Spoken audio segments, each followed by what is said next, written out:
From Pacifica, this is Democracy Now! We're on the road in Spokane, Washington. The two psychologists that I identified are James Elmer Mitchell and Bruce Jessen. They work out of an office in Spokane, Washington, Mitchell, Jessen and Associates, and they are the ones who were, according to my sources, in charge of interrogation training at CIA black sites. Today, we broadcast less than 3 miles from the headquarters of Mitchell, Jessen and Associates, the secretive CIA contractor that played a key role in developing the Bush administration's interrogation techniques, including waterboarding, sleep deprivation, and pain. We'll speak with 3 journalists who closely followed the story, then uranium mining in Washington state. We'll talk with a member of the Spokane Indian Reservation about the impact of radiation exposure caused by over 50 years of uranium mining.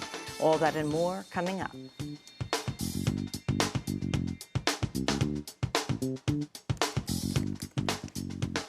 Welcome to Democracy Now!, democracynow.org, The War and Peace Report. I'm Amy Goodman. We're on the road in Spokane. In Sri Lanka, a government deadline for the surrender of Tamil Tiger rebels has passed, with the Tamils refusing to lay down their arms. The deadline prompted some 49,000 civilians to flee the Tamils' last remaining stronghold to avoid an expected intensified Sri Lankan military assault. Sri Lanka has been accused of indiscriminate bombings, while the Tamils have been accused of using the trapped civilians as human shields. An estimated 4,500 civilians have died in the fighting over the last 3 months. Aid groups have raised concerns of more civilian casualties, as up to 100,000 people remain trapped in the Tamil-controlled area. President Obama visited the CIA's Virginia headquarters Monday following last week's release of Bush administration memos authorizing torture techniques. Speaking before a raucous crowd, Obama refused to condemn the memo's contents outright, calling them, quote, potential mistakes. Don't be discouraged that we have to acknowledge potentially we've made some mistakes. That's how we learn. But the fact that we are willing to acknowledge them and then move forward, that is precisely why I am proud to be President of the United States, and that's why you should be proud to be members of the CIA. The Obama administration has said it opposes any effort to prosecute CIA interrogators who engaged in torture, as well as the Bush administration officials who authorized its use. On Monday, Senate Intelligence Committee Chair Dianne Feinstein asked Obama to hold off on ruling out prosecutions until her panel finishes an investigation over the next 6 months. President Obama, meanwhile, held a cabinet meeting at the White House where he laid out a plan to cut a collective $100 million from all government agencies.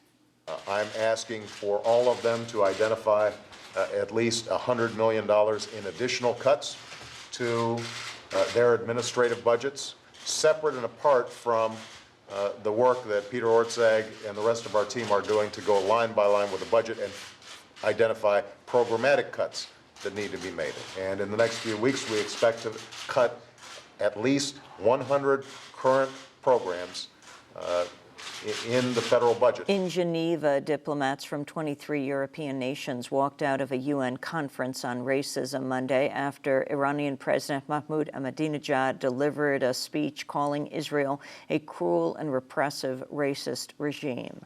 Audience members applauded as the diplomats exited the room. بعد از جنگ جهانی دوم به بهانه قربانی شدن یهودیان و سوء استفاده از هولوکاست. After World War II, under the pretext of Jewish suffering and by taking advantage of the Holocaust, they used aggression and military force to turn an entire nation into refugees, and they transplanted people from Europe, the United States, and other parts of the world into their land, establishing a thoroughly racist government in occupied Palestine.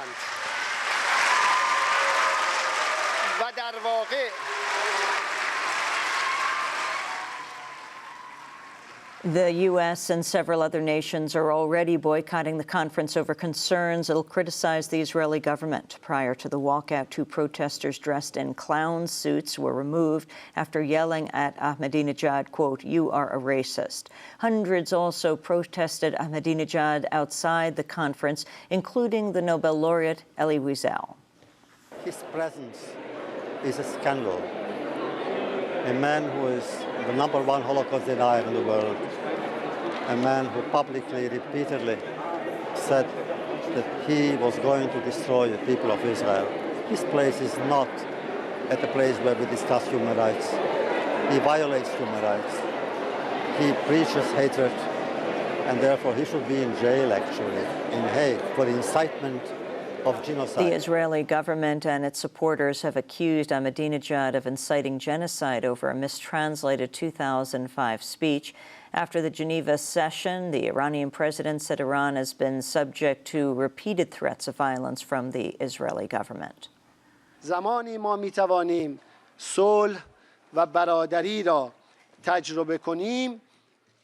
We will be able to experience peace and brotherhood when we all develop a more tolerant vision and improve our capacity to listen to each other. Please pay attention to this last point. They threatened us with war. The Zionist regime threatens to take military actions against us again and again. But we do not believe in war. We think the solution to global problems should be based on humanitarian solutions, democratic solutions, based on the free votes of all nations. In news from Iran, the Nobel Peace Prize laureate Shirin Ebadi has joined the defense team of the imprisoned Iranian-American journalist Roxana Saberi. A secret Iranian court sentenced her to 8 years in prison last week for allegedly spying for the United States. One of Iran's leading dissidents, Ebadi, will join Saberi's legal team as it appeals the conviction. On Monday, Secretary of State Hillary Clinton repeated U.S. calls for Saberi's immediate release. We believe she should be freed immediately, that the charges against her are baseless, and that she has been subjected to a process that has been non-transparent, unpredictable, arbitrary, and we hope that actions will be taken as soon as possible by the authorities in Iran, including the judiciary, to bring about the speedy release of Ms. Saberi and her return home. In Iraq, at least 3 Iraqis were killed in a suicide attack in a meeting between U.S. soldiers and local officials in the city of Baquba. At least 11 other Iraqis were also injured, along with 8 U.S. soldiers. Back in the United States, Democratic Congresswoman Jane Harman of California is coming under growing scrutiny over allegations she discussed trading political favors with an Israeli agent in 2005. CQ magazine reported Harman was overheard on an NSA wiretap telling a suspected Israeli agent she would lobby the Justice Department to reduce espionage-related charges against 2 officials of AIPAC, the American-Israeli Public Affairs Committee.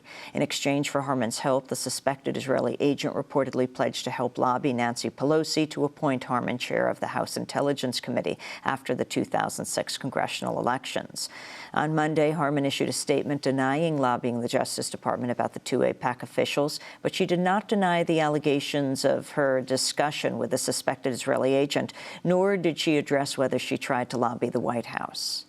President Obama has asked Congress to authorize a $100 billion grant to the International Monetary Fund. The funding boost would come as part of a $500 billion international commitment made at the G20 summit in London earlier this month. The White House has announced Obama will meet with credit card executives from the nation's top 14 banks later this week. The White House says Obama will lobby them to back new limits on lending abuses, including arbitrary interest rate hikes, premature late fees, and interest charges on debt paid on time.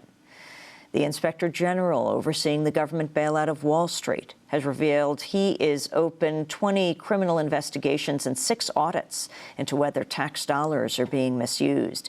In a new report released today, Neil Barofsky says the investigations focus on allegations including securities fraud, tax, insider trading, and public corruption. Meanwhile, Borofsky's also revealed the financial services wing of the auto giant Chrysler turned down government aid over new federal limits on executive pay. In his new report on the bailout, Borofsky says Chrysler Financial turned down $750 million earlier this year. Chrysler Financial's parent company, Chrysler's, received $4.5 billion in government loans. Chrysler Financial collected $1.5 billion in federal loans when less stringent pay limits were in place.